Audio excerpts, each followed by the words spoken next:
All right, guys, got some big breaking news here for you. I thought I was done with my show for the day. I know you thought the same thing. Turns out, no. I have a show tomorrow, and this can't wait that long. So, Trump basically did an entire federal government spending freeze, and it's affected a number of different programs, ones that are genuinely and sincerely off the table. So the way that it would work normally is Congress allocates the funding, and then the president has to carry that out.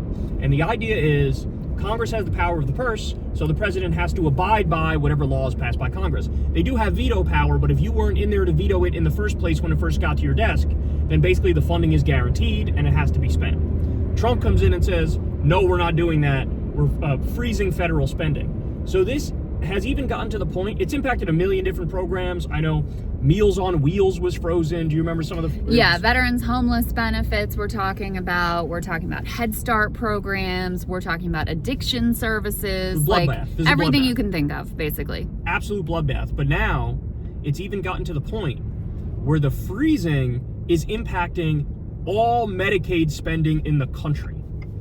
Medicaid is healthcare for low-income Americans.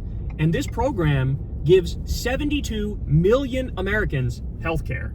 And now every state has come out and said our Medicaid portals are frozen, and now hospitals and doctors are not getting paid for doing their job.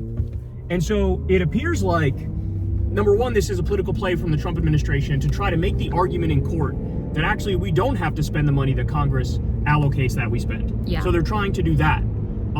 But also, they're in a little bit of panic mode. I mean, Trump was playing golf today in Mar-a-Lago, but his team is in a little bit of panic mode because now they're putting out contradictory statements and they're saying, oh no, this shouldn't actually impact Medicaid, but it already did impact Medicaid. So they sort of messed it up, and they're trying to put everything back together again, and they're failing miserably.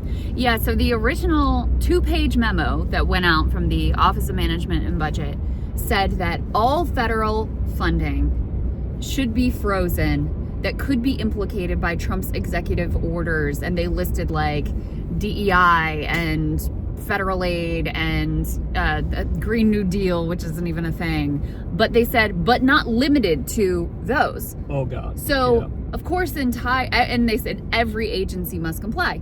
So of course every agency is like, what?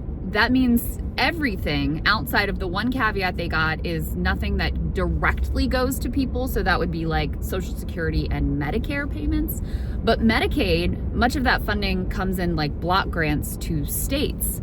So Medicaid would be part of that original order along with everything else that we just said. So that it was done again in this like 2-page, very casual memo with no real guidance. So today, everything gets shut off. Caroline Leavitt, who's the new White House press secretary, was asked about this at the White House press conference, really had no answers on anything, was asked specifically about Medicaid and was like, yeah, I'll get back to you on that. So it's completely insane. I mean, it's so malicious. Number one, the pause is indefinite. So, you know, just thinking about like Head Start, for example, right? Critical preschool program, so important for kids. Parents obviously rely on it. I mean, if they don't get funding in the very near term, teachers aren't going to get paid. They're going to have to close their doors to kids. I mean, just you can't even imagine the reverberating impacts. And, you know, Trump ran on a lot of god-awful things that people apparently voted for, but they did not vote for some program of mass austerity. Elon was out there talking about austerity that Trump has never. He's always been the one to, oh, I'll protect Social Security, blah, blah, blah. They didn't know they were signing up for like radical Koch brothers and like libertarian, just cruel insanity. And that's exactly what this is. It's like incompetence and cruelty just coming in with a wrecking ball and not caring what the impacts are going to be whatsoever. It's insane. It's totally insane. This is anarcho-capitalist chaos is what we're looking at right now. And remember, it was just recently Trump also said that he wants to abolish FEMA. Yeah. This is like right in league with that kind of ideology. Yeah. But the problem here is it's bad in substance, but also they're going about it in a brazenly illegal way. Like, you can't just freeze this money, which is already allocated to be spent by Congress, this is just incredibly illegal. But again, this is the guy that the Supreme Court said, hey man, you got, if it's an official act, you're good. That's a way to start with. If it's an official act, you're good. You're protected as long as it's official. So this is what that looks like. This is what that looks like when he feels like there are zero checks on me whatsoever. Yeah, that's exactly right. I think part of the intent of this is to go through the court system and give him effectively the power of an emperor destroy. Yep. To destroy whatever he wants, however he wants.